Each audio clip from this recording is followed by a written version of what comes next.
ఏమని చెప్పాడు? శాస్త్రవేదులను వదిలిపెట్టి నీవెంత నిష్టగా పనిచేసినా ఎప్పటికీ బాగుపడలేవు. నీకు ఇక్కడ ప్రయోజనం లేదు, అక్కడ ప్రయోజనం లేదు అని మనకి క్రిందటి శ్లోకాల్లో మనం అర్థం చేసుకున్నాం. అంటే అది దండగా. శాస్త్రాన్ని అనుసరించి నువ్వు కొంచెమే చెయ్యి, ఎంత చేయగలిగితే అంత చెయ్యి, పర్వాలేదు అని భగవంతుడు నిర్ణయం చేశాడు దీంట్లో. తస్మాత్ శాస్త్రం ప్రమాణంతే అని మన 16వ అధ్యాయంలో చెప్పాడనమాట. ఎందుకని జ్ఞాత్వా శాస్త్ర విధానోక్తమని శాస్త్రం చెప్పిన దాన్ని తెలుసుకో, దాన్ని బట్టి నువ్వు పని చెయ్యి అని చెప్పి. అయితే ఇప్పుడే ఈ సందేహం ఏమొచ్చింది, నేను శాస్త్రాన్ని పాటించను కానీ నాలో శ్రద్ధ ఉంది. యజంతే శ్రద్ధయాన్విత, నాలాంటి వాళ్ళు ఏమవుతారు, ఏ వర్గంలో చేరుతారు? వాళ్ళు సాత్విక వర్గంలో చేరుతారా, లేకపోతే రాజసిక వర్గంలో చేరుతారా, లేదా తామసిక వర్గంలోనా? ఏ వర్గంలో వాళ్ళు ఉంటారు? ఇది అడిగాడు అర్జునుడు అనమాట. నాకు శ్రద్ధ ఉంది కానీ శాస్త్రం నాకు అక్కర్లేదు, శ్రద్ధగా చేస్తాను అన్నాడు అనమాట. అంటే దానికి ఈ 17వ అధ్యాయంలో అంతా కూడా ఆయన సమాధానం చెప్తాడనమాట. అందరికీ నేర్పించడం కోసమే కదా శాస్త్రం వచ్చింది. ఎలా తెలుసుకోవాలి? శాస్త్రాన్ని తెలుసుకోవాలి. దాన్ని ఏంటి అసలు ఎలా చేయాలో తెలియని వాళ్ళకి నేర్పించడం కోసమే శాస్త్రం వస్తుంది. చేయలేమంటావా? వీలైనంత చెయ్యి అంతే అని. నీవు ఒక్కొక్కళ్ళకి ఒక్కొక్క రకమైనది చెప్పిందనమాట శాస్త్రం. నీ తిండి కానీ, నీ పని కానీ, నీ ఆలోచనలు కానీ, నువ్వు ఇచ్చేది కానీ, నువ్వు పుచ్చుకునేది కానీ, ప్రతి పని కూడా శాస్త్రం శాసించింది. ఆహారం కానీ, యజ్ఞం కానీ, దానం కానీ, తపస్సు కానీ, ఇందులో కొన్ని నువ్వు మనం చేస్తాం, కొన్ని మనసుతో చేస్తాం, కొన్ని వాక్కులతో చేస్తాం, కొన్ని శరీరంతో చేస్తాం, ఇబ్బంది లేదు. కానీ ఈ వాచిక కాయిక మానసిక ప్రక్రియలన్నీ ఎలా ఉంటాయో చూపించాలి. అందుకని ఏం చేయాలో ఈ స్వభావంలో ఉన్న వాళ్ళు ఎలా చేస్తారు 17వ అధ్యాయంలో చెప్పాడు మనకి. సాత్వికమైన వాడి వాచిక కాయిక మానసిక ప్రవృత్తులు ఎలా ఉంటాయి, రజోగుణం కలవాడు ఎలా ఉంటాయి, అలాగే ఈ తమోగుణం వాడి ప్రవృత్తులు ఎలా ఉంటాయి, వాళ్ళు చేసే యజ్ఞాలు ఎలా ఉంటాయి, తపస్సులు ఎలా ఉంటాయి, ఆహారాలు ఎలా ఉంటాయి, ఇవన్నీ కూడా చెప్తున్నాడు ఈ 17వ అధ్యాయంలో. అందుకని చెప్తాడు త్రివిధా భవతి శ్రద్ధ అని. ఎన్ని రకాలు ఉంటాయి అని చెప్పాడు? 3 రకాలు. ఎవరికైనా సరే, ఏదైనా సరే శ్రద్ధ ఎలా ఉంటుంది? 3 రకాలుగా ఉంటుంది. అది సహజంగానే పుట్టుకతో వస్తుంది. ఇది మరి మనం ప్రయత్నం చేసి కొంత ఇదే మారచ్చు, కానీ వాడి స్వభావం అనేది పుట్టుకతోనే వస్తుంది. ఇందులో 2 రకాలు ఉంటాయి. ఒకటి పుట్టుకతో వస్తుంది, కానీ నీ ప్రయత్నంతో నువ్వు మంచివేవో ఎంపిక చేసుకొని వాడి ద్వారా కొంత మార్చుకోవచ్చు అని కూడా చెప్పాడనమాట. ఏం చేస్తే వాడు సాత్వికుడు అవుతాడు, సహజంగా ఎట్లా ఉంటాడు, దాన్ని ఎలా మార్చుకోవచ్చు, ఈ 2 చెప్తాడు స్వామి. ఫస్ట్ అనమాట తత్రగంతవతి ప్రతి అని శాస్త్రగాలు చెప్పినట్టుగా చెప్పారు. సాత్వికుడికి సత్వానురూప సర్వస్య అని 3వ శ్లోకంలో చెప్తాడు. సాత్వికుడికి ఏంటి అంటే జన్మ లోపల సత్వగుణంతో ఏర్పడుతుంది. అప్పుడు వాడికి మన స్వభావంగానే సాత్విక వస్తువులనే ఇష్టపడతాడు. అలాగే రాజసంతో పుట్టాడు అనుకోండి, పుడితే రాజస వస్తువులనే కోరుకుంటాడు. తామసుడే పుడితే తామసుడైన వస్తువులనే కోరుకుంటాడనమాట. గుణాలను బట్టి, ఒక్కొక్కళ్ళ గుణం బట్టి ఒక్కొక్కటి ఇష్టపడుతూ ఉంటారు. ఒక్కసారి నువ్వు ఇష్టపడిన వాటి ద్వారా కొంత నువ్వు మార్పు చేసుకునే ప్రయత్నం చేయొచ్చు. అది మన ప్రయత్నం మీద ఆధారపడి ఉంటుందన్నమాట. సాధారణంగా ఇంకా ఏం కోరుతారు, సాత్వికులు ఏం కోరుతారు, ఎలా ఉంటారు, రాజసులు ఏం కోరుతారు, ఎలా ఉంటారు, వాటిని తామసులు ఎలా చేస్తారు అని చెప్పి మళ్ళీ మనకి 4వ అధ్యాయంలో 4వ శ్లోకంలో చెప్తాడు. యజంతే శ్రద్ధయా సాత్విక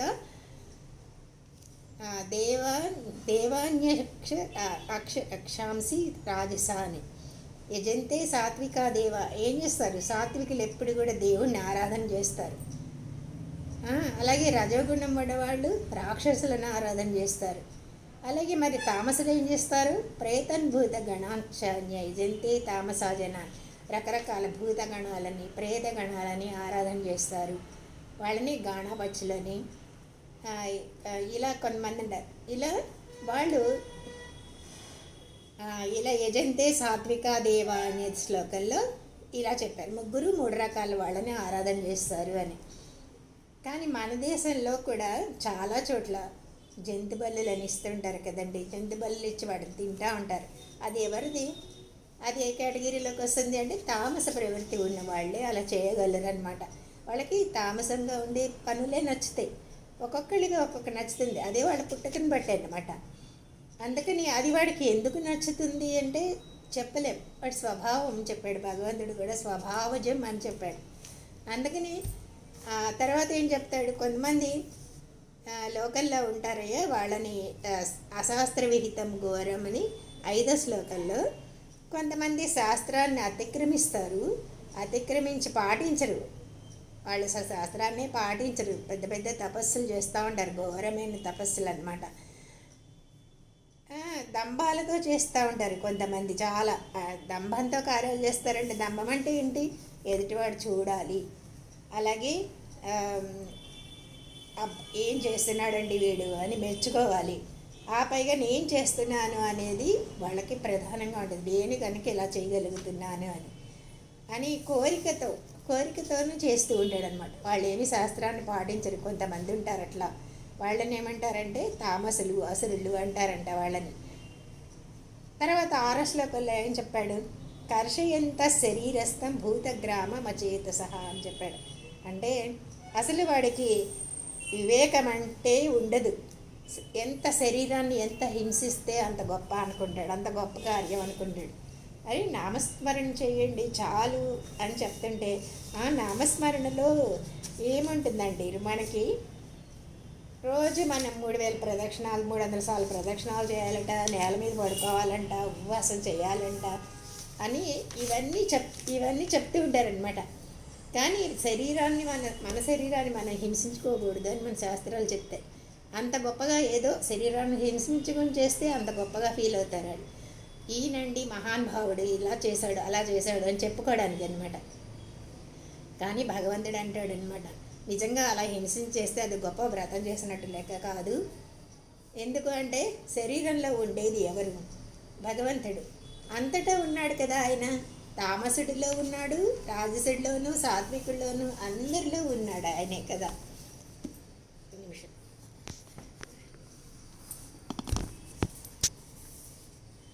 అంతా ఉన్నమాట నిజమైతే మరి అలాంటి కార్యాలు ఎందుకు, నేను లోపల ఉన్నాననే జ్ఞానం కూడా లేకుండా వాళ్ళు అలాంటి పనులు చేస్తుంటారే, నిజంగా వాళ్ళకు కూడా ఆశ్రీ స్వభావం ఉన్నవాళ్ళే అని చెప్పాడు.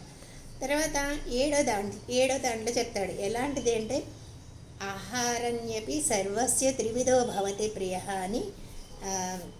ఏది ఆహారం, అర్జున్ ఆహారం, యజ్ఞం, తపస్సు, దానం, ఈ 4 కూడా త్రివిధో భవతి ప్రియ, ఈ 4 మెయిన్ చెప్పాడు. ఫస్ట్ ఆహారం చెప్పాడు అనమాట. 3 రకాలుగా ఇష్టాలు ఉంటాయి వీళ్ళల్లో, వాళ్ళ గుణాలను బట్టి అవేంటి చెప్తాను విను అని.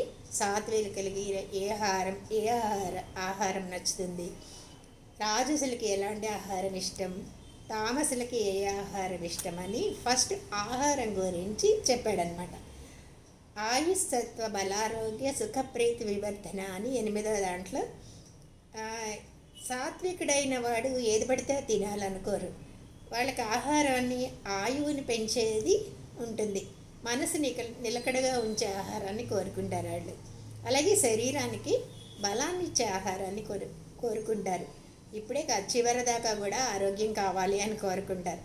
కాబట్టి వాళ్ళు ఎలాంటి ఆహారాలను తీసుకుంటారు, అదేంటి అంటే రస్య, స్నిగ్ధ, స్థిర, హృదయ, రస్య అని చెప్తారు. రసాలు రేవి ఉండాలి, స్నిగ్ధ అంటే జిడ్డు పదార్థాలు ఉండాలి. ఇలా జిడ్డు కలిగింది అంటే మంచి నేతితో తయారైంది అని అర్థం అనమాట. హృదయ అంటే చూడడానికి ఆకర్షణీయంగా ఉండాలి, కంటికి పింపుగా ఉండాలి అని అంటే అంతే కదా. నల్లగా ఒక ముద్దలాగా ఉందనుకోండి, అది ఎవరు కోరుకుంటారు, ఎవరికి ఇష్టం ఉండేది కదా. ఇవి సాత్విక ఆహారాలు అని చెప్పి సాత్విక ఆహారాల గురించి చెప్పాడనమాట. ఆ తర్వాత ఇంకా ఇలాంటి సత్వగుణం పెరగడానికి అవకాశం నీకు కావాలి అంటే సత్వగుణం పెరగాలి అనుకుంటే ఇలాంటి ఆహారాలే తినాలి, ఎంపిక చేసుకుని తిను అని చెప్పారు. తర్వాత కట్వాంల లవణాతృష్ట తీక్షణ రూక్ష విదాహిన అని 9 చెప్పారు. ఇది ఇలా రజగుణం కల వాళ్ళకి ఎలాంటి ఆహారాలు ఇష్టమవుతాయో ఇక్కడ చెప్పాడు. కటు, ఆమ్ల, లవణ, అత్యుష్ణ, తీక్ష, రూక్ష, విదాహిన అని. అంటే ఆమ్ల అంటే కొంతమందికి చెప్తారు పుల్లగా ఉండేది కావాలి అంటే అత్యుష్ణ. ఇంకోటి ఏంటి, పొయ్యి మించి తీసి అప్పటికప్పుడు పెట్టాలి అన్నట్టుగా అలా ఉండాలి. లేకపోతే ఇంకా కొంతమంది ఫ్రిడ్జ్లోంచి చల్లగా ఉండే పదార్థాలు కావాలి అని కోరుకుంటారు. తీక్ష అంటే ఏంటి, పైకి రుచిగా ఉండాలి. అంటే తీక్ష అంటే ఏంటంటే ఫ్రైస్ లాంటివి అనమాట. ఇవి తింటుంటే బాగుంటాయి, రుచిగా ఉంటాయి, కానీ లోపలికి వెళ్ళి మన ఆరోగ్యాన్ని పాడు చేస్తాయి. విదాహిన అని ఇలాంటివి ఇలా రకరకాల దోషాలను పుట్టిస్తాయి ఈ ఆహారాల వల్ల. ఇవి రాజస ఆహారాలు అని చెప్పారు. ఏం కలిగిస్తాయి, దుఃఖ శోక అమయప్రద అన్నాడు. తింటుంటే నోరు మండుతున్నంత కారం కావాలి వాళ్ళకి, ఆ తర్వాత కళ్ళంటే నీళ్లు గారుతుంటాయి. అలా ఆరోగ్యాన్ని పాడు చేసేవన్నీ రాజసాహారాలు. ఇవి కూడా మంచివి కాదు. వీటిల్లో మనకి ఎందుకు చెప్తున్నాడు ఇవన్నీ అంటే, మనకి ఏమి ఇష్టపడతామో తెలుసుకుంటే మనం ఏ స్టేజ్లో ఉన్నామో తెలుస్తుంది. అలాగే మనం ఇలా ఉంటే కనుక మార్చుకునే ప్రయత్నం చేస్తామన్నమాట. అందుకని యాతయామం గతరస ఊతి పరిషితం చాయత్తని 10వ దాంట్లో చెప్తాడు. ఇవేంటి, తామసాహారాలు అన్నమాట.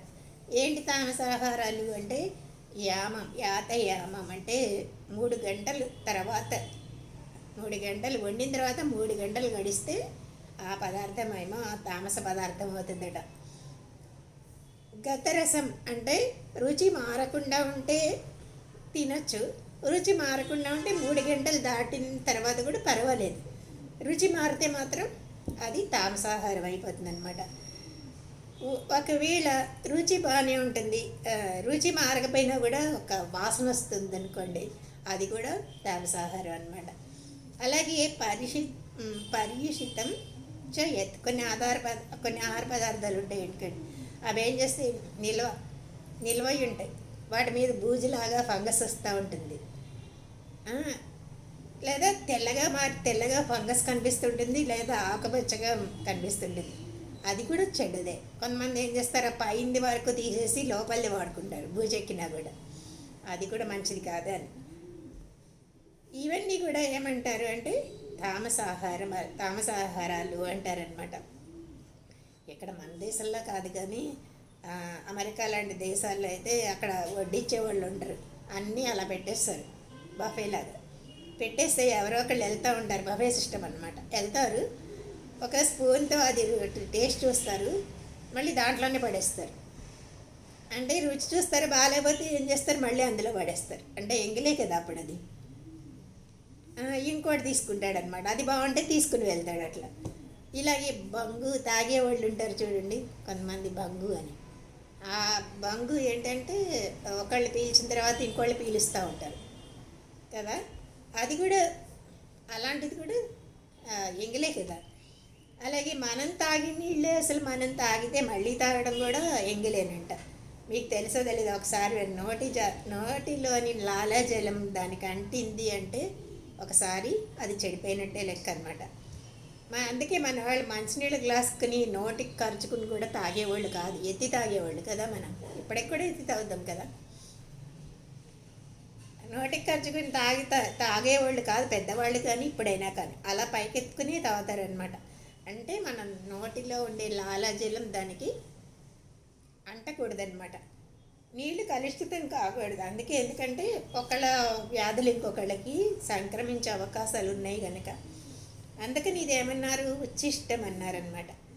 ఇవన్నీ ఇంకా తామసాలు, ఇవి కూడా ఉచ్చిష్టం. ఇంకోటి ఏమన్నారంటే, అసలు భగవంతుడికి నైవేద్యం పెట్టకుండా అమేధ్యం అంటే ఏది భగవంతుడికి పెట్టాలో తెలియకుండా కొన్ని పెడతారు. ఉల్లి, వెల్లుల్లి, మునగ, సొర, బీర, ఇవి కూడా తామసాలు అండి. స్వామీజీ చెప్తూ ఉంటారు, ఇవి కూడా తినకూడదండి. మామూలు శాకాహారం అయినప్పటికీ కూడా ప్రతి నాన్ వెజిటేరియన్ ఇవే కాదు, ఇవి కూడా తినకూడదు. ఏంటదంటే ఉల్లి, వెల్లుల్లి, మునగ అని, సొర, బీర, ముల్లంగి, ఇవన్నీ కూడా తామసాహారాలేంట. ఏం తింటే ఏమవుతుంది, శరీరానికి చాలా మంచిదే, కానీ మనసును చెడగొడితే ఏంట అంటే ఆరోగ్యాన్ని ఇచ్చేవన్నీ పనికిరావు అంటున్నారు. ఏంటి అంటే ఇంకేముంది మనం తినడానికి అనుకుంటాం, కానీ సొరకాయల ఆరోగ్యం, అలాగే మునగ ములక్కాడు లేకుండా సాంబార్ బాగుండదు, అదే ఆరోగ్యం. ఇన్ని అంటే శరీరానికి ఆరోగ్యమే, కానీ మనస్సుకి మాత్రం తామసం అంటున్నారు. మనసును చెడగొడుతుంది అనమాట. శరీరానికంటే విలువైంది కదండి మనస్సు కదా. మనస్సు కలుషితం అయిపోతుంది అనమాట. అంటే సాత్విక రాజస్ తామసాహారాలు మనస్సు కోసం తప్ప శరీరం కోసం కాదు. వీటి వల్ల శరీరం ఆరోగ్యం పెరిగినా కూడా మనస్సు కలుషితం అయిపోతుంది అంటారు. మరి మనకేం కావాలి? ఆరోగ్యం కావాలి శరీరానికి, మనసుకు సంబంధించిన ఆహారం. అంటే శరీరం బాగుండి పిచ్చివాడు ఉన్నాడు అనుకోండి, శరీరం బాగుంటుంది, కానీ మనసు బాగుండకపోతే వాడు ఏం చేస్తున్నాడో వాడికే తెలియదు కదా. సో అందుకని కోరే రెండు కావాలంటే ఇది శరీరమా మనస్సా అనుకుంటే మానసిక బలం అనేది గొప్పది అంటారు శారీరక బలం కన్నా. మనకి చూడండి, మనం శరీరంతో చేసే కార్యాల కన్నా మనసు స్థిరంగా ఉంటాయి. మానసిక బలంతో చేసేవి చాలా పట్టుదలగా చేస్తారు. సో కదా, ఈ రెండు కావాలంటే శరీరం కావాలి, మనసు కావాలంటే సాత్వికమైన ఆహారం తీసుకో అని చెప్తారు. తామసికమైన ఆహారం వద్దు. తామసిక ఆహారం తీసుకుంటే శరీరం మాత్రమే ఆరోగ్యంగా ఉంటుంది, మనసు కలుషితం అయిపోద్ది. దానివల్ల ఏ లాభం? అందుకని శరీరం ఆరోగ్యంగా ఉంటుంది, మనసు ఆరోగ్యం లేకపోతే ఈ శరీరంతో ఏమీ కూడా చెయ్యలేము. అందుకని ఏది కావాలో మనం సెలెక్ట్ చేసుకోవాలి, మనం ఎంపిక చేసుకోవడం మన చేతిలో ఉంది. అయితే అవి మీకు ఒకవేళ ఇష్టంగా ఉన్నాయనుకోండి, ఇష్టంగా ఉన్నా సరే వాటిని మార్చుకుని సాత్వికంగా ఉండే వాటిని అలవాటు చేసుకుంటే మంచిది అని చెప్పారనమాట. అని తర్వాత ఇలా చెప్పిన తర్వాత సాత్వికమా, రాజసమా, తామసమా అనేది నీకేది కావాలో మనమే ఆలోచించుకోవాలి. ఇది ఆహారానికి సంబంధించిన విషయం అన్నమాట. ఇప్పటి వరకు మనం లాస్ట్ క్లాస్లో కూడా చెప్పుకున్నాం. ఇప్పుడు దీని తర్వాత ఏంటంటే ఈ యాగాల గురించి చెప్తారు. యాగాలంటే మనం చేసే పనులే, ప్రతిదీ యజ్ఞమే కదా. యజ్ఞాల్లో కూడా సాత్విక యజ్ఞం అంటే ఏంటి, రాజస యజ్ఞం అంటే ఏంటి, తామస యజ్ఞం ఏంటి అని చెప్తారు. అఫలాకాంక్షిభిర్యజ్ఞం విధి దృష్టో యజతే ఇష్టవ్యేమేతి మనః సమాధాయిస సాత్విక అని శాస్త్రంలో ఏది ఎలా చేయమని చెప్పిందో వాడి అంతే అలాగే చేస్తాడు సాత్వికమైన వాడన్నమాట. ఆ చేసేటప్పుడు కూడా ఇది నాకు ఇష్టమా అనే ప్రశ్నే లేదు, నాకు నచ్చింది నాకు నచ్చలేదు అనే ప్రశ్న అసలు లేదు. అంటే ఇది మన ఇష్టంతో సంబంధం లేదు, శాస్త్రం చెప్పింది నీవు చేయాలి అంతే, అందుకే నేను ఇలా చేస్తాను అని చెప్పి అంటాడనమాట సాత్వికుడైన వాడు. ఇప్పుడు మనం రేపు భీష్మేకాదశి కదా, భీష్మేకాదశి గురించి మనకి తెలుసు కదా. ఒకసారి భీష్మాచార్యులు వారు ఆయన గురించి ఏమి చెప్తారంటే, ఒక నిమిషం,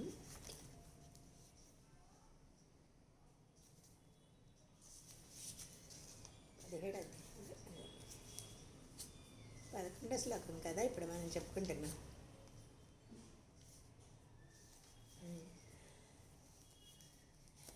అఫలాకాంక్షిభిర్యజ్ఞ విధి దృష్టో యజతే యష్టస్యమేవేతి మన సమాధాయిస్తున్న సాత్విక. చదవండి ఒకళ్ళు. జై శ్రీమన్నారాయణ. అఫలాకాంక్షిభిర్యజ్ఞో విధి దృష్టో యజతే యష్టవ్యమేవేతి మన సమాధాయ సాత్వికః. యష్టవ్యమేవ ఇది మన సమాధాయ అన్నాడు. నా ఇచ్చతో సంబంధం లేదు, శాస్త్రం చెప్పింది నేను చేయాలి అంతే. అందుకే కానీ నేను ఇలాగే చేస్తాను అని అంటే లేదు. అలాగే భీష్మాచార్యుల గురించి చెప్తారనమాట ఈ విషయంలో, శాస్త్రం ఎలా ఫాలో అయ్యాడో. అయితే ఒకసారి ఆయన తన తండ్రి గారికి, శంతన్ మహర్షి కదా ఆయన తండ్రి, ఆయనకి పిండ ప్రదానం చేస్తున్నాడంట. ఆయన ఈ పిండ ప్రదానం చేసేటప్పుడు ఏం చేస్తారు, కింద దర్బలు వేస్తారు కదా, దర్బలు వేసి చేత్తోనేమో నువ్వులు పిండం తీసుకొని అలా దర్బల మీద పెడతారు. అలా వదలాలి, అలా పెట్టాలి అని మన శాస్త్రం చెప్పింది. దానికి భీష్ముడు సిద్ధపడ్డాడు. సిద్ధపడినప్పుడు తండ్రి గారి చెయ్యి మధ్యలోంచి లేచింది. అక్కడి నుంచి తండ్రి గారి చెయ్యే వచ్చింది. అబ్బాయి అదృశ్యం కదా, ఎంత గొప్ప మహానుభావుడు నిజంగా అయినా. తండ్రి గారి చెయ్యే అందుకోవడానికి వచ్చిందన్నమాట. అప్పుడు ఆ మహానుభావుడు ఏం చేస్తాడు, ఆ చేతిని పక్కకి తోసేసి దర్బల మీదే పెడతాడట. దర్బల మీద నువ్వులు పిండం పెట్టాడంట. అప్పుడు అది చూసిన వాళ్ళు, ఇదేంటయ్యా తండ్రి చెయ్యని ప్రత్యక్షంగా వస్తే ఇలా పెడుతున్నావేంటి అని అడిగారట. కానీ అలా చేసినందుకు వెంటనే ఆయన మీద ఆకాశం నుంచి పుష్పవృష్టి కురిసిందట, భీష్మాచార్యుల మీద అనమాట. అంటే శాస్త్రంలో దర్బల మీద పెట్టు అని ఉంది తప్ప, ఒకవేళ మీ తండ్రి గారు చేయి వస్తే అందులోనైనా నీవు పెట్టవచ్చు అని మినహాయింపు ఎక్కడా ఇవ్వలేదన్నమాట. భీష్ముడు అలా చేతిలో పెట్టలేదు. మా నాన్నగారు చేయి వచ్చిందండి, నిజంగా ఎంత గొప్ప అండి, అందుకని చేతిలో పెట్టానండి అని కూడా చెప్పలేదు. అలా నిజంగా అలా చేతిలో పెడితే నరకల్లో తోసేవాళ్ళు ఆయన్ని. నీ ఇష్టం వచ్చినట్టు పెట్టడం కాదయ్యా, అందులో ఏది చెప్తే అదే చేయాలి అంతవరకే అని చాలామంది అనుకుంటాం. ఏమండి నేను నైవేద్యం పెట్టేటప్పుడు దేవుడు వచ్చి తింటే ఎంత బాగుంటుందండి, ఏమో దేవుడికి నా మీద దయలేదు, వచ్చి తినట్లేదు అంటారండి చాలామంది. అసలు ఎందుకు పెట్టడం, దేవుడు వచ్చి తింటాడా పెడతాడా, మన కోసమే కదా అన్నీ చేసుకునేది అని. ఇక్కడ కొంతమంది చూడండి, మొన్న వినాయకుడి పాలు తాగేశాడని గబగబా తీసుకెళ్ళి ఆ వినాయకుడికి పాలు తాగిచ్చేయడం, ఇది జరిగితే ఇలా చేస్తే అసలు విగ్రహాలు ఏవైనా ఎప్పుడైనా అలా ఉంటే కనుక అది దోషం అంటారు. దానివల్ల ఏంటి అంటే అరిష్టం, అందరికీ అరిష్టమేంట. విగ్రహాలు ఏమేంటి అసలు కదలకూడదు, విగ్రహం మాట్లాడకూడదు, విగ్రహం తినకూడదు, తాకూడదు, ఏమైనా ఇలాంటివి జరిగింది అంటే ఆ ప్రాంతానికి అరిష్టం అని చెప్తారనమాట. అందుకని శాస్త్రంలో ఏం చెప్పింది, ఒకవేళ అలా జరిగితే శాంతి చేయాలి అని చెప్పారు. పూజ చేసేటప్పుడు కూడా ఏవైనా ముగ్గులో పెట్టి ఏవేవో ఆకారాలను తెప్పిస్తారు కదా, అందులో అది కూడా దోషమే. శాస్త్రయుక్తంగా ఇది ఎక్కడా లేదు. ఆకాశంలోంచి ఆకారాలు సృష్టించడం, ముగ్గులోకి ఆకారాలు తెప్పించడం ఇవన్నీ లేదనమాట. అలాగే ఒక రామానుజ గారి గురువైన కాంచీపూర్ణంలో వారు కూడా విగ్రహంతో మాట్లాడారు అంటే విగ్రహంతో మాట్లాడలేదు ఆయన. అక్కడికి ఎదురుగుండా వచ్చి ఏమీ సాక్షాత్కరించలేదు. ఎవరి ద్వారా చెప్పారు అంటే పూజారి అర్చకుడి ద్వారా అలా చెప్పించేవాడు అనమాట. అర్చకుల ద్వారానే చెప్పేవాడు భగవంతుడు కూడా అనమాట. సాక్షాత్తుగా ప్రత్యక్షమైపోయి మాట్లాడి అయితే చెప్పాడు అని ఎక్కడ మనకి లేదు. అయితే అందుకే భీష్మాచార్యుల వారు కూడా తన తండ్రి గారైన శంతనుడిని చేతిని చూసి దాన్ని కూడా పక్కన పెట్టేసి పిండ ప్రదానం అనేది ఆ దర్భల మీదే పెట్టాడనమాట. అంటే నా ఇష్టాల ప్రమేయం కాదు, నియమం ఎలా ఉందో అలాగే చేయాలి అనేవాడే సాత్వికుడు అవుతాడంట. ఆ తర్వాత 12వ శ్లోకం చూడండి.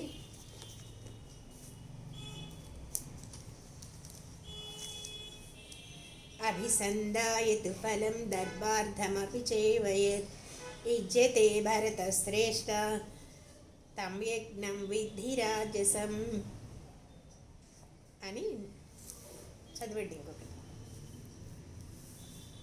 దేశమన్నారట.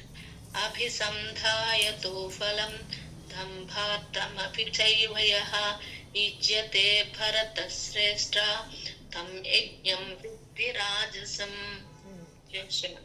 అభిసంధాయతు ఫలం. కొంతమంది ఉంటారు, వాళ్ళు ఎలా ఉంటారు, నేను చేసే దానిలో నాకు ఎంత ఫలితం వస్తుంది అని, ఇది చేస్తే వల్ల నాకు ఎంత ప్రయోజనం వస్తుంది అని ఫలితంని ఆకాంక్షించే చేస్తాడు. చేసేటప్పుడు కూడా అడుగుతాడు, ఇది చేస్తే అది వస్తుందా అని. ఏమంటే నాకు ఎప్పుడు వస్తుందండి ఫలితం, ఎన్ని రోజులు పడుతుందండి అని అంటే, అది చేయాలి అంటే వాడికి ఫలితం కావాలి, ప్రయోజనం కావాలి. ఇప్పుడు మనం కూడా అంతే కదండి, మొక్కుకుంటున్నారంటే ఏంటి, మనం చేసేదానికి ప్రయోజనం అడుగుతున్నాం భగవంతుడిని కదా. అందుకనే ఇంకోటి అంటారు, ఇప్పుడు స్వామివారు అంటారు మంత్రం చదువుకోరా అంటారు. ఎన్ని రోజులు చదవమంటారు సార్ అని అంటారు. వెంటనే ఇప్పుడు ఏదైనా ప్రాబ్లం వచ్చి స్వామి దగ్గరికి వెళ్ళారనుకో, వెళ్తే వాళ్ళు ఏం చేస్తారు, ఒక మంత్రం, ఈ అష్టాక్షరి మంత్రమో ఏదో ఒక మంత్రం ఇచ్చి ఇది చదువుకుంటూ ఉండు, లేదా విష్ణు సహస్రనామం చదువు, రోజుకొకసారైనా చదువుతూ ఉండు, నీకు ప్రాబ్లం తగ్గిపోతుంది అంటారు.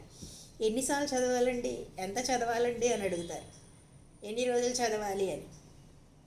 అదే మనం ఏదైనా ప్రాబ్లం వచ్చి డాక్టర్ దగ్గరికి వెళ్ళామనుకోండి, వెళ్తే ఆయనేమో నీకు షుగర్ ఉంది, నువ్వు బతికినంతకాలం మందులు వేసుకోవాలి అంటే చచ్చినట్లు వేసుకుంటున్నామా లేదా?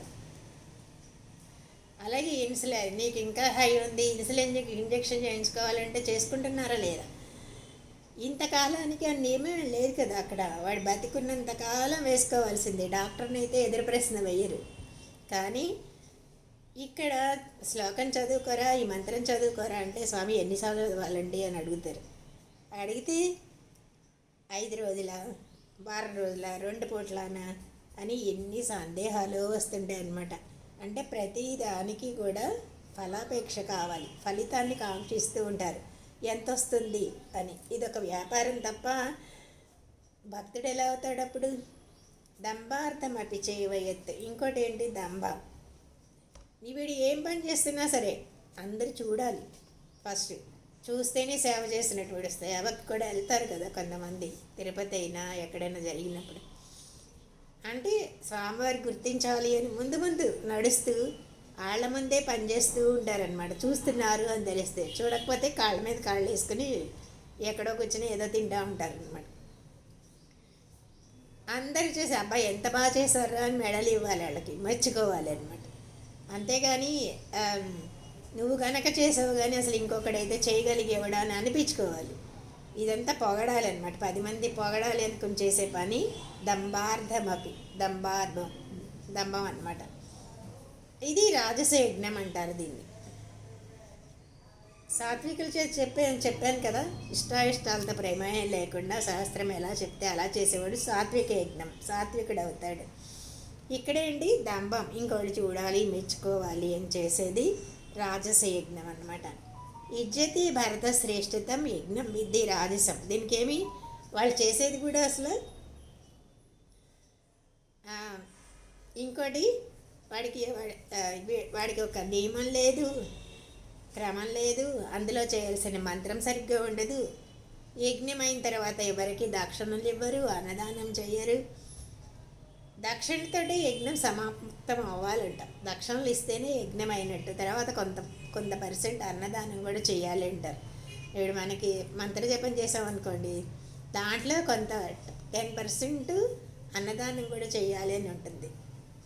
ఇలా అది కూడా చేయాలి. అసలు ఏదో ఇవ్వడనమాట, ఏమీ ఇవ్వకుండా అలాంటి వాడికి ఆ యజ్ఞం పని చేయదనమాట. దాన్ని ఏమన్నారు,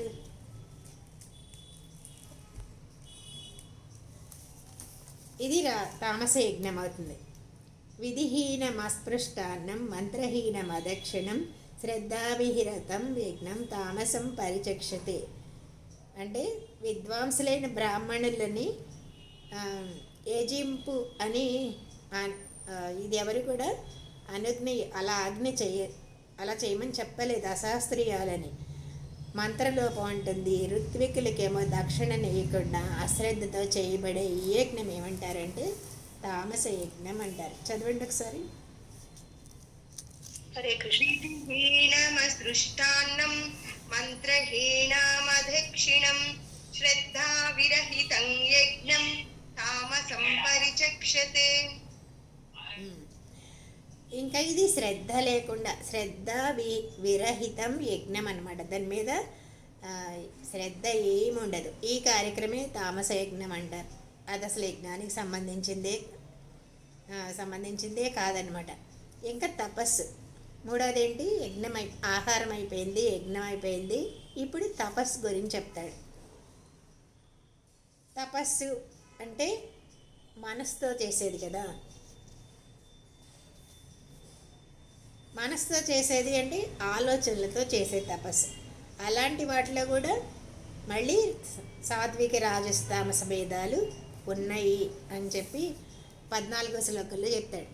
దేవద్విజ గురు ప్రాజ్ఞ పూజనం శౌచమార్జవం బ్రహ్మచర్యం అహింసాచ శారీరం తప ఉచ్యతే అని 14వ శ్లోకంలో చెప్పాడు. ఒకసారి చదవండి. హరే కృష్ణ మేడం. దేవద్విజ గురు ప్రాజ్ఞ పూజనం శౌచమార్జవం బ్రహ్మచర్యమహింసా చ శారీరం తప ఉచ్యతే. తపస్సుల్లో కూడా శారీరక తపస్సు, వాచిక తపస్సు, మానసిక తపస్సు అని 3 రకాలు ఉంటాయి. ఇందులో శారీరకమైన తపస్సు ఏంటో చెప్తాడు. అంటే శరీరంతో చేయాల్సిన తపస్సు, పనులు, ఆలోచనలు, ఇదన్నమాట. మనసుతో చేసేవి ఏంటది? ఒకటి దేవ పూజ, రెండవది ద్విజ పూజ అంటే బ్రహ్మవేత్తలని, అంటే బ్రహ్మవేత్తలు అంటే తపస్సు చేసిన వాళ్ళు. వేత్త అంటే బాగా తెలుసుకున్నవాడు అనమాట. బ్రహ్మని గురించి తెలుసుకున్నవాడు బాగా బ్రహ్మవేత్త అనమాట. బ్రహ్మవేత్తలను పూజించాలి. గురువు పూజ, గురు పూజ అంటే గురువుని ఆరాధించాలి.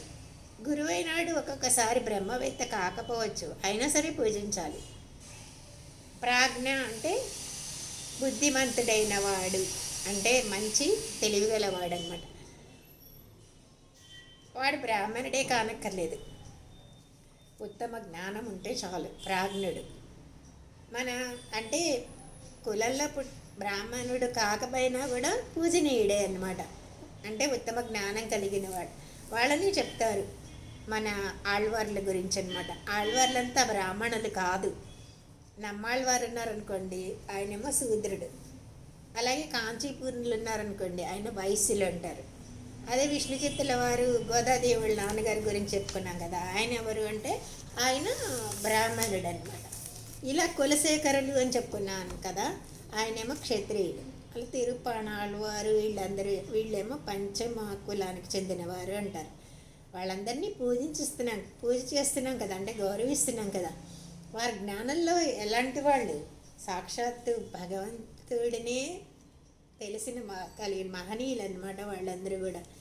ఇలాగా దేవ ద్విజ గురు ప్రాజ్ఞ పూజన అలాంటి వాళ్ళని మనం ఆరాధించాలి. అంతే. తర్వాత శౌచం. శౌచం అంటే శుచి కదా. ఎలాంటి శౌచం? మనసులో ఏది తలుస్తామో అదే చేయాలి. ఆర్జవం, వాక్కు, మనస్సు, శారీరక కర్మల్లో ఏకరూపత కావాలి. మనం చాలాసార్లు చెప్పుకున్నాం రుజుత్వం అని. మనం ఏది మాట్లాడతామో, మనసులో ఏమి సంకల్పం చేస్తామో అదే మాట్లాడాలి, అదే పని చేయాలి. 3 కలిసి కలవాలన్నమాట. మనస, వాచ, కర్మణ. తర్వాత బ్రహ్మచర్యం. బ్రహ్మచర్యం అంటే మనం పెద్దలు చెప్పిన గ్రంథాలని చదవాలి, అందులో విషయాలను అర్థం చేసుకోవాలి, అవే ఆచరించాలి. అలాగే మన ఇంద్రియాలు ఎటో పోతుంటే ఎప్పుడు కూడా మన కంట్రోల్లో ఉంచుకునేటట్టు నిగ్రహించుకోవాలి. ఏది మంచిదో మనకు తెలుసు కనుక ఎప్పుడైనా మన ఇంద్రియాలు మన చెడు వైపు పోతుంటే మనం నిగ్రహించాలి దాన్ని. అహింసాచ, ఎవరిని హింసించకు. దీనినే శారీరకమైన తపస్సు అంటారు. అలాగే వాచికమైన తపస్సు ఒకటి ఉంటుంది. వాచికమైన తపస్సు అంటే 15వ శ్లోకం చూడండి. ఇక్కడ అర్థమైంది కదా, దేవతలని అర్చించడం, బ్రాహ్మణులని ఆరాధించడం, గురు శుశ్రూష చేయడం, అలాగే ఉత్తమ జ్ఞానం కలిగిన ప్రాజ్ఞులను సన్మానించడం, అదే పుణ్యనదులలో స్నానం చేయడం, మనస్సులో తలిచినట్టే శరీరంతో పనిచేయడం, అలాగే పరస్త్రీలని చెడు దృష్టితో చూడడం, రహస్యంగా వాళ్ళతో మాట్లాడాలి, ఇవన్నీ కూడా చేయకూడదు అని, ప్రాణులకి హింస కూడా పెట్టకూడదు అని మొదలైనవన్నీ కూడా శారీరక తపస్సులు అని చెప్పాడు. ఇవన్నీ కదా శరీరంతో చేసేయే కదా. సో ఇప్పుడు చెప్తున్నాడు ఇక వాచకమైన తపస్సు గురించి 15వ శ్లోకంలో చెప్తాడు. ఏంటి వాచకమైన తపస్సు అంటే? మాట, వాక్కు ద్వారా ఎలాంటి తపస్సు అంటే ఎలా ఉండాలి మన వాక్ అనేది. అనుద్వేగకరం వాక్యం సత్యం ప్రియహితం చేత్ స్వాధ్యాయాభ్యసనం చైవ వాంగ్మయం తప ఉచ్యతే. చెప్పండి. చేసిమన్నారండి. అనుద్వేగకరం వాక్యం సత్యం ప్రియహితం చయేత్ स्वाध्यायाभ्यसनं चैव वाङ्मयं तप उच्यते అనుద్వేగకరం. ఎలా మాట్లాడితే ఇంకొకళ్ళ మనసు కుదిపేసేటట్టుగా మాట్లాడకూడదు, అంటే అంత ఏడిపించేటట్టుగా మాట్లాడకూడదు అనమాట. కొందరు మాటలు ఎలా ఉంటాయంటే తోటాల్లాగా తగులుతాయి కదా. అంటే వాడు వాడి ఒక వాడు ఎలా మాట్లాడతాడంటే మండిపోతుంది మనకి కోపంతో కూడా. అలా చెప్పి ఏం చేస్తారు, అలా మాట్లాడి చక్కగా కూర్చుంటారు వాళ్ళు. టక్మనేటి మాట్లాడేసి ఊరుకుంటారనమాట. అవతల వాడు ఇంకా మాట పడిన వాడు ఇంకా ఎలా చేస్తూ ఉంటాడనమాట. కానీ అనుద్వేగకరం అట్లాంటి మాటలని, ఇంకొకళ్ళ మనసుని బాధ పెట్టే మాటలని మాట్లాడద్దు అని చెప్పారు. అలాగే మాటలు అంటే ఎలా ఉండాలి అంటే ప్రియంగా, హితంగా, మితంగా అని కొన్ని చెప్తారు లక్షణాలు. అలా మాటలని మల్లెపూల గుత్తుల్లాగా విరజిమ్మే వాళ్ళు కూడా ఉంటారు. అంటే ఆ మాటలో ఒక మంచితనం, మాటల్లో ఎంత మెత్తదనం అంటారు, స్మూత్గా చెప్పడం, మాటల్లో ఒక మార్ధవం, అది చెప్తుంటే ఇంకా వినాలనిపించాలన్నాం. మాటల్లో ఒక సౌకుమార్యం, చక్కగా ఎలా ఉండాలి, మాట కూడా కర్కశంగా మాట్లాడకూడదు, కఠినంగా సౌకుమార్యం ఉండాలి. ఒక్కొక్కళ్ళు మాట్లాడుతుంటే ఇంత బాగుంటుంది, ఇంకా ఇంకా వినాలనిపించేట్టు ఉంటుంది, వాళ్ళు చెప్పినవన్నీ మనం చేయాలనిపిస్తూ ఉండేది, ఎంతో ధైర్యం వస్తుంది మాట్లాడుతుండే కదా. సో ఇవన్నీ కూడా మాటలే. ఒక్కొక్కళ్ళు మాట్లాడుతున్నారు అనుకోండి బాంబులు పేలుస్తున్నట్టుంటాయి, ఒక్కొక్కళ్ళు మాట్లాడుతుంటే అలా ఎలా ఉంటుంది అంటే నీళ్ళ మీద తేలుతున్నట్టుగా ఎంత హాయిగా ఉంటుంది అనమాట. ఇంకా ఎదుటి వాళ్ళ గుండెలని ఉద్రేకపరచని మాట మాట్లాడాలి, అది అనుద్వేగకరం వాక్యం. అందుకనే అలాంటి మాటలు మాట్లాడద్దు అని. ఎలా మాట్లాడవాలి, సత్యం ప్రియహితం చేయత్. శ్లోకం చేస్తున్నారా, సత్యం ప్రియహితం చేయత్. 10 మందికి అది సత్యమై ఉండాలి. సత్యం అంటే మనం కల్పించింది కాదు, అబద్ధం చెప్పకూడదని. తర్వాత 10 మందికి హితంగా 10 మందికి పనికొచ్చే మాటలు మాట్లాడాలి. ఎదుటివాడి వినేవాడి చెవులకి ఇంపుగా ఉండాలి. విన్నందుకు వాడికి ఏదో కొంత మంచి కలిగించాలి, వాడికి మంచి కలగాలి అని మాట్లాడాలి. మాట్లాడమన్నారు కదా అని వాడిని పొగడేసి గ్యాస్ కొట్టేసినట్టు కాదు, వాడికి కొంత పనికొచ్చే మాటలు, వాడిని కూడా కొంచెం మంచిగా ఆలోచించగలిగే మాటలు మాట్లాడాలి. అలాగే సత్యమే మాట్లాడుతున్నాను కదా అని ఎదుటి వాడిని హింసించేటట్లు మాట్లాడకూడదు, కటువుగాను మాట్లాడకూడదు. నేను మాట్లాడేది సత్యమే కదా, వాడు ఎలా పోతే నాకెందుకు అని కాదు. వాడికి ఏదైనా ఇప్పుడు హార్ట్ అటాక్ ఉంది, హార్ట్కి సంబంధించిన ప్రాబ్లం ఉంది అనుకోండి, నువ్వు ఎంత సత్యమైనా సరే అది వాడి దగ్గర కఠినంగా మాట్లాడితే వాడికి హార్ట్ అటాక్ రావచ్చు, లేదా ఇంకో కంప్లైంట్ ఫెయింట్ అవ్వచ్చు. ఎలా మంచిగా మాట్లాడుతూ ఉన్నప్పుడు ఎవరైనా చనిపోయారని ఖచ్చితంగా చెప్పామనుకో వాడు చచ్చిపోతాడు. ఇట్లాంటిది అనమాట. అందుకని సత్యం ప్రియహితం చేయత్, మాట కటువుగా ఉండకూడదు అని. మాట ఎలా ఉండాలి, ఇది మాటలు తపస్సు అనమాట. మనకి తపస్సు అంటే ఏదో కూర్చుని మంత్రాలు చదువుకుంటే అడవులోకి వెళ్ళి తపస్సు చేయడం మాత్రమే కాదు, శారీరకంగా చేసేది ఒక తపస్సు. అంటే జాగ్రత్త పడుతూ ఉండాలి, ఎలా చేయాలని తెలుసు చెప్తున్నాడు. శారీరక తపస్సు అంటే ఇలా చేయాలి, వాచిక తపస్సు అంటే ఇట్లా చేయాలి అని. ఇంకొకటి ఏం చెప్పాడు, స్వాధ్యాయాభ్యసనం. సమయం కుదిరినప్పుడల్లా గ్రంథాలను చదువుకోవాలి. అలాగే మనకి ఋషులు ఇచ్చిన గ్రంథాలు చాలా ఉన్నాయి, పెద్దలు ఇచ్చినాయి, ఆ గ్రంథాలను చదువుకోవాలి.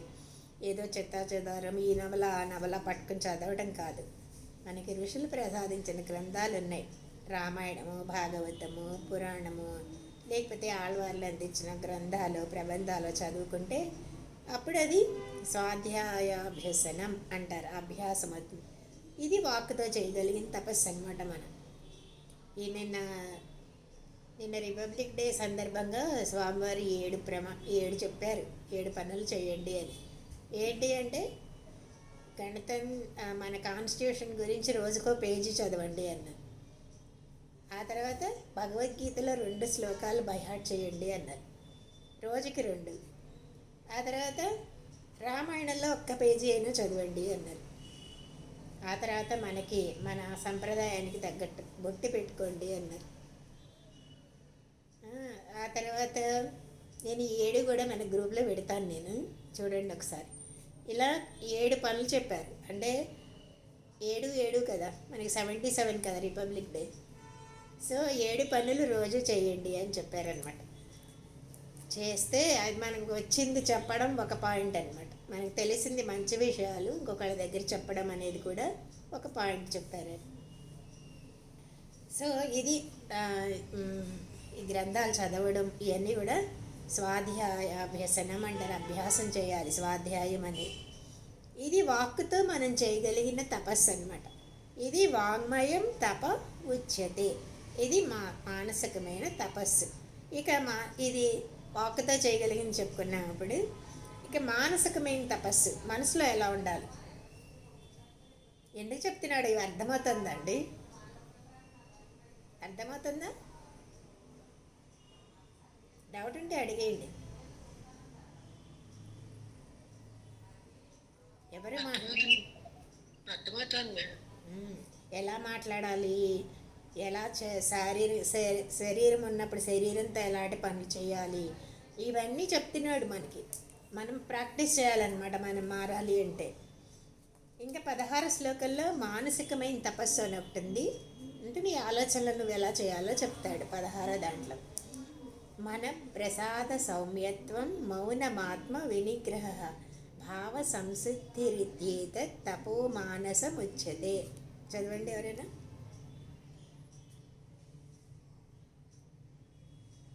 హరే కృష్ణ. మన ప్రసాద సౌమ్యత్వం మౌనమాత్మ వినిగ్రహ భావ సంశుద్ధిరిత్యేత తపో మానసముచ్యతే. మన ప్రసాద సౌమ్యత్వం, మనసులో ఇంకొకళ్ళ మీద ఎట్లాంటి పగ లేకుండా ఉండడం, అంటే కోపం లేకుండా ఉండడం. ఇది చాలా కష్టం కదా మనకి. మౌనం, ఇది మరీ కష్టం. మౌనంగా ఉండాలంటే ఇంకా కష్టం. అంటే మౌనం అంటే మనసు నిగ్రహించడమే కదా.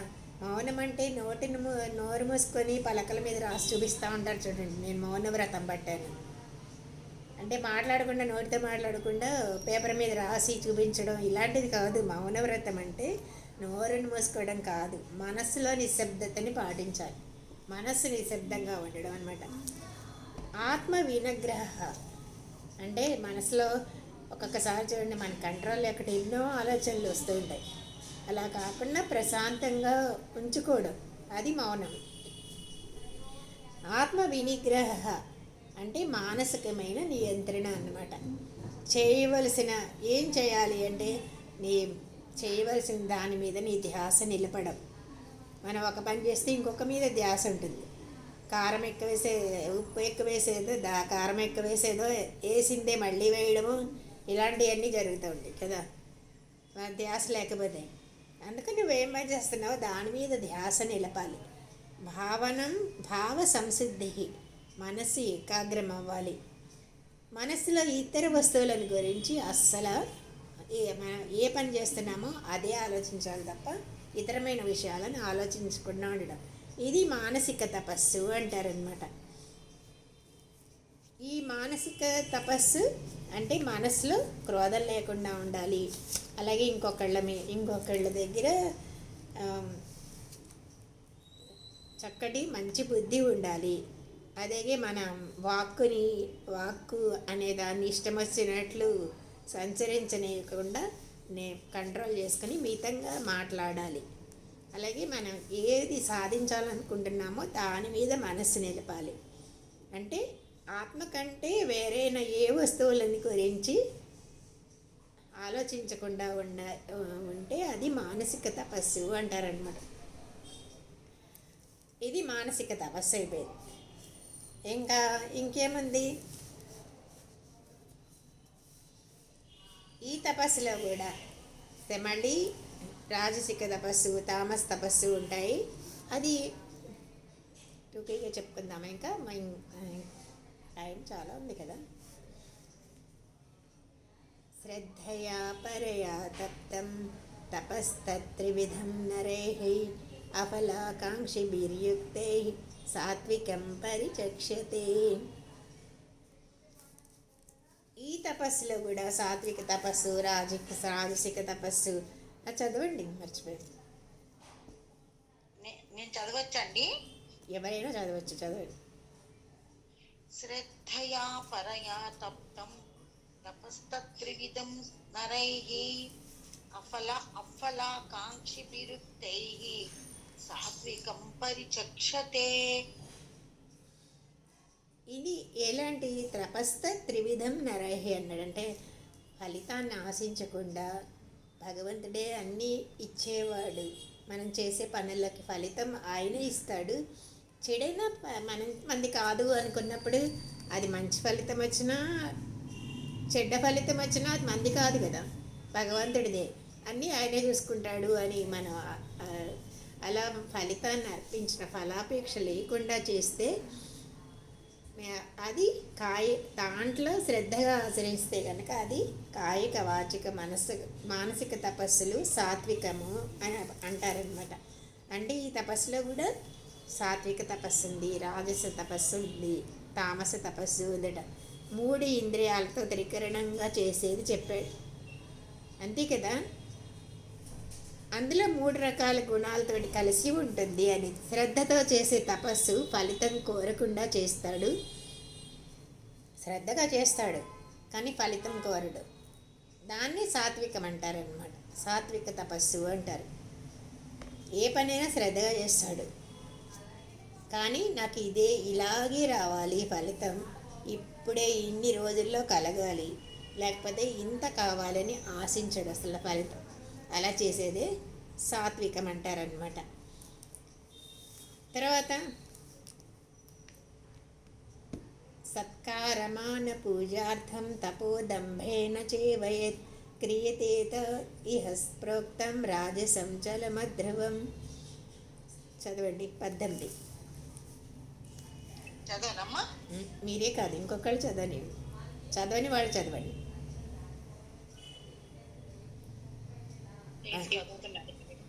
సత్కారమాన పూజార్థం తపోదంభేన చైవ యత్ క్రియతే తదిహ ప్రోక్తం రాజసంచల మధ్రువం. అంటే ఎవడో నన్ను పూజించాలి, ఎవడో నాకు సన్మానం చేయాలి, లేదా వేదిక మీదకి పిలిచి నాకు మాలలు వేయాలి, దండలు వేయాలి, కిరీటాలు పెట్టాలి అనే దంబంతో చేసేదైతే అది రాజస తపస్సు అంటారు. అది ఎప్పుడు కూడా నిలకడగా కూడా ఉండదు, వాడి కోరికలు మారుతూ ఉండే. ఒకసారి వేదిక మీదకి పిలిచి సన్మానాలు చేయాలి అనుకుంటాడు, ఒక పని చేసి ఇంకో పని చేసి ఏమంటాడు, ఎవరైనా నాకు పాద పూజ చేయాలి అని. ఇవన్నీ కూడా రాజస తపస్సు అనమాట. లేకపోతే ఎవరో వచ్చి నన్ను పూజించాలి, ఇవన్నీ రాజస తపస్సు అంటారు. ఇది మనసులో నేను అంత గొప్పవాడు లేడు అని భావిస్తూ ఉంటాడు అనమాట. అందుకే సత్కారం కావాలి, వాక్కుతో పొగడాలి, శరీరంతో నమస్కరించాలి. ఈ శరీరంతో నమస్కరించాలి అనే పూజ ఇవి తనకు కలగాలి అని దంబంతో ఆచరించాలి అనుకునేవాడు ఆ తపస్సుని రాజస తపస్సు అంటారనమాట, రాజసం అంటారు. అది ఎలా ఉంటుంది, ఇది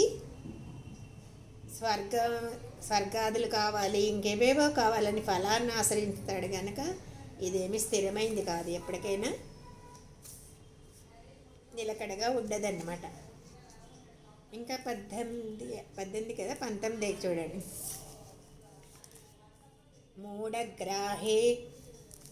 మూఢగ్రాహేణాత్మనో యత్పీడయా క్రియతే తపః పరస్యోత్సాదనార్థం వా తత్తామసముదాహృతం. చదవండి. మూఢగ్రాహేణాత్మనో యత్పీడయా క్రియతే తపః పరస్యోత్సాదనార్థం వా తత్తామసముదాహృతం. ఇక్కడ ఏమని చెప్తాడు, మూఢగ్రాహేణ ఆత్మను యత్పీడయా క్రియతే తపః అన్నాడంటే తనని తాను హింసించుకుంటూ ఉంటాడు. అలాగే ఇంకొకళ్ళని కూడా పీడిస్తూ ఉంటాడనమాట. ఆ తపస్సుని తామస తపస్సు అంటారు. ఇది తపస్సుకి సంబంధించిందంటే వాచిక కాయిక మానసిక తపస్సులు అని చెప్పారు. అందులో సాత్విక రాజస తామస తపస్సులు కూడా ఇంతవరకు చెప్పారు. అంటే వీడు ఏం చేస్తాడు, మొండి పట్టుదలతో తను చేయలేకపోయినా సరే తన శక్తి ఎంత ఉంది అని ఆలోచించకుండా ఉపవాసం చేసుకోవడం. ఇప్పుడు మన చెప్పాడు కదా ఫస్ట్లోనే, లోపల నేనున్నాను అనే విషయం కూడా భగవంతుడు ఉన్నాడు, ఆయన్ని ఉపవాసంతో కృషింపచేయకూడదు అనే విషయం చెప్పారు మనకి. అలా కూడా ఆలోచించకుండా వ్యర్థంగా ఉపవాసాలు చేస్తూ తన్ని తాను కృషింపజేసుకుంటూ ఇతరులను కూడా పట్టించుకోకుండా, అంటే ఇతరులను కూడా అలా చేయమని ప్రోత్సహిస్తూ చేసే తపస్సు అంటే తామస తపస్సు అంటారనమాట. తనకు శక్తి లేదు అని తెలిస్తే ఏం చేయాలి, ఇప్పుడు ఏమంటున్నారు, తిన్నాకైనా పూజ చేసుకోవచ్చు అంటున్నారు. ఎందుకంటే పొద్దున్నే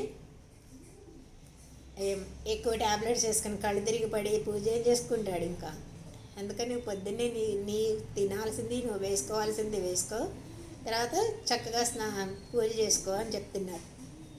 అదే భగవంతుడు కూడా చెప్తాడు, నీ శరీరాన్ని కృషింపజేసుకోకు, నీకు శరీరమే సాధనం మనకి కదండి. ఏది చేయాలన్నా శరీరమే కదా సాధనం, శరీరం బాగుంటేనే కదా చేయగలం. అందుకని వ్యర్థంగా ఉపవాసం చేసుకోవడం, కృషింప చేసుకోవడం ఇవన్నీ కాదు, తమ శక్తికి తగ్గట్టుగా చేయాలి అని ఇందులో చెప్పాడనమాట. అందుకని ఇక అయిపోయింది తపస్సు. ఇప్పటి వరకు కూడా వాచికంగా వాక్కుతో ఎలా చేయాలి తపస్సు అని, శరీరంతో ఏం చేయాలి ఎలా చేయాలి అని, మానసికంగా ఎలా చేయాలి ఇవి చెప్పాడు. చెప్పి మళ్ళీ దాంట్లోనే సాత్విక తపస్సు అంటే ఏంటి, రాజస తపస్సు అంటే ఏంటి, తామస చెప్పాడు, తపస్సులు చెప్పేశాడు. ఇప్పుడు ఇంకోటి ఏముంది అంటే దానాల గురించి చెప్తాడు. మనం ఎలాంటి దానాలు ఇవ్వాలి అని చెప్పుకుందామా.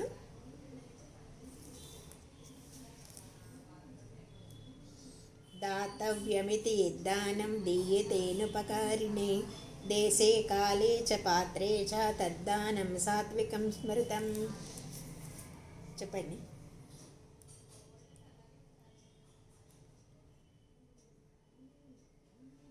చదవండి 20వ శ్లోకం.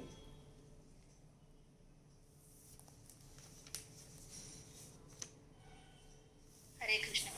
దాతవ్యమిది యత్తానం దీయతేనుపకారిణే దేశకాలే చ పాత్రే చ తద్దానం సాత్వికం స్మృతం. సాత్విక దానం అంటే ఏంటి అంటే మనం దానం ఇవ్వాలి, తప్పనిసరిగా ఇవ్వాలి. మన ఇన్కంలో కనీసం 10% అయినా దానం ఇవ్వాలట మనకు వచ్చిన దాంట్లో. కానీ ఆ దానం ఎలా ఉండాలి, మంచి దేశం కాలం పాత్ర అంటే సత్కాలం సత్పాత్రలో దానం చేయాలంటే అంటే మంచి పుణ్యక్షేత్రం కానికి వెళ్ళామనుకోండి అక్కడ దానం ఇవ్వాలి. అలాగే మంచి వ్యక్తికి అంటే నేను తాగుతానని నాకు తాగడానికి డబ్బులు ఇవ్వండి అంటే అది దానం అవుతుందా, కాదు కదా. మంచి వ్యక్తికి మనం ఇవ్వాలి.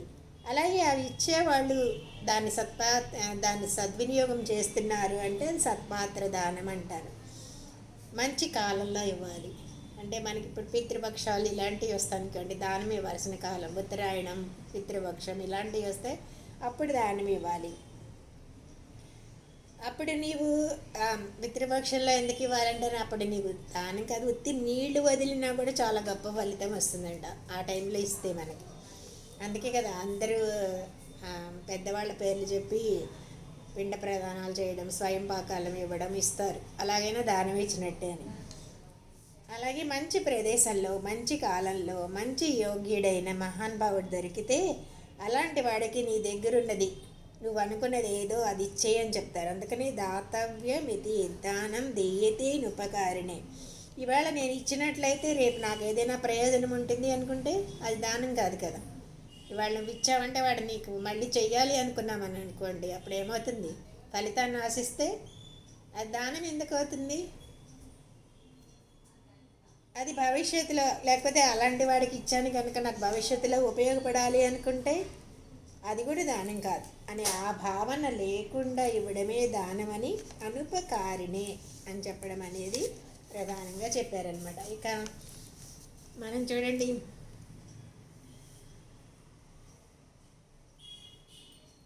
ఒక ఆఫీసర్ని ఏమైనా పిలిచి ఆయనకి కనుక ఏదో ఒకటి ఇస్తే కనుక మనకి ఆఫీస్లో చాలా త్వరగా పనులు అయిపోతాయి అనే విధంగా ఇస్తున్నాం అనుకోండి, అది దానం ఎందుకు అవుతుంది?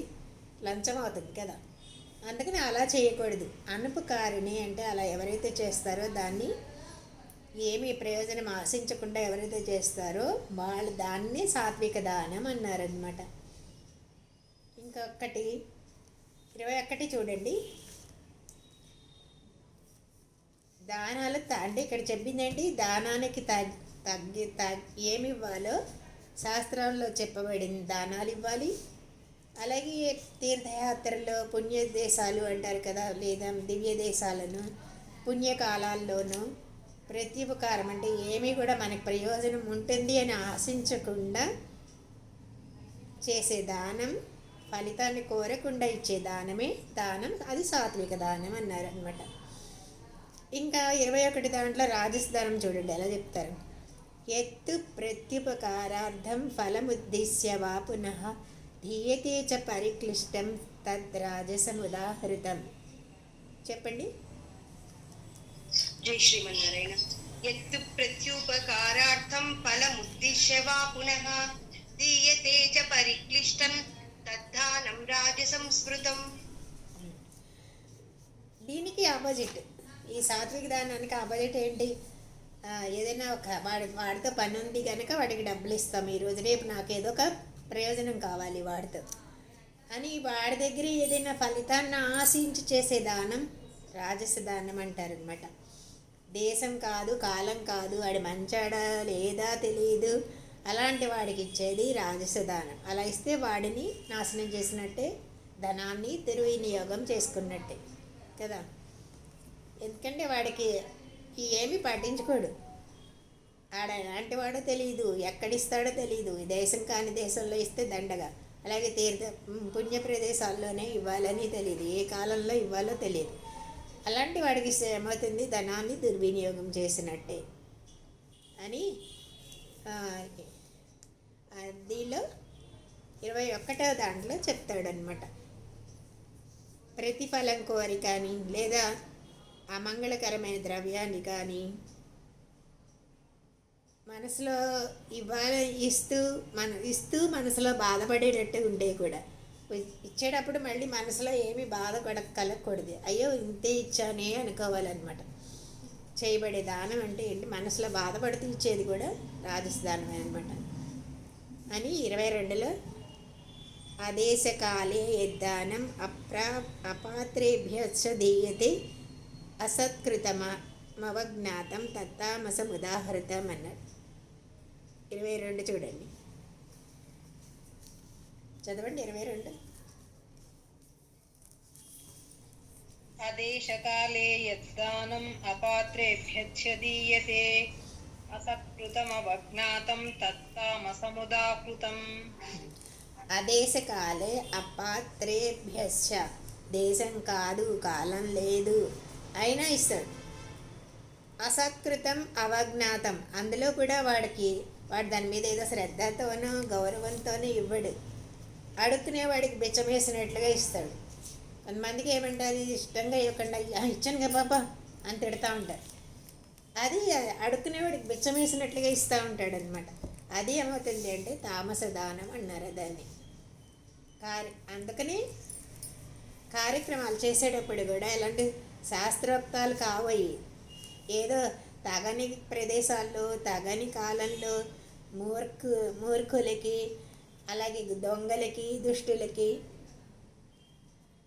ఇవన్నీ దుష్టులకి అంటే మళ్ళీ పాద ప్రక్షాళన చేయాలని, ఆ గౌరవాలు ఇవ్వాలని, లేక అవమానంతో ఇచ్చే దానాలు ఇవన్నీ కూడా దానం కాదు, అవన్నీ తామస దానాలు అంటారనమాట. ఆదేశకాలే యద్దానం అపాత్రేభ్యశ్చ దీయతే అసత్కృతం అవజ్ఞాతం తత్తామసం ఉదాహృతం అని చెప్పారు. ఇవన్నీ కూడా దానాలు కాదు.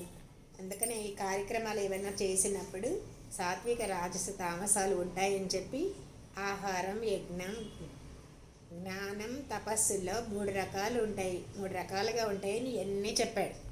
అందుకనే శ్రద్ధాత్రేయ అయిందనమాట. అందుకనే ఏ పని చేసినా సాత్విక రాజస తామస ఉంటాయని ఆహారమైనా సరే, యజ్ఞమైనా సరే, జ్ఞానమైనా సరే, తపస్సు అయినా సరే 3 రకాలు ఉంటాయని ఎలా ఉంటాయో ఇంతవరకు చెప్పి ఏం చెప్తాడంటే ఇంకా 23 నుంచి మనం చివరికి ఏం చెప్తాం, ఓం తత్సత్ అనే విషయం ప్రతి దాంట్లో చదువుకుంటాం కదా. ఓం తత్సత్ అని దానికి అర్థమేంటి? వేదం మనకి ఓం అని ఇచ్చింది, తత్ అని, సత్ అని 3 రకాలుగా చెప్తుంది కదా. ఇవి ఎందుకు అనాలి, ఇవన్నీ కూడా నెక్స్ట్ క్లాస్లో మనం చెప్పుకుందాం. ఇప్పటివరకు మనం ఏం తెలుసుకున్నామో తెలిసింది కదా. ఏదైనా మనిషి స్వభావం ఎలా ఉంటుందంటే సాత్వికంగా, రాజసంగా, తామసంగానే ఉంటుంది. వాడి స్వభావమే అట్లా ఉంటుంది. లేదా దాన్ని మార్పు చేసుకోవాలి, ప్రయత్నంతో మార్చుకోగలమని చెప్పి అలా విడివిడిగా చెప్పాడు.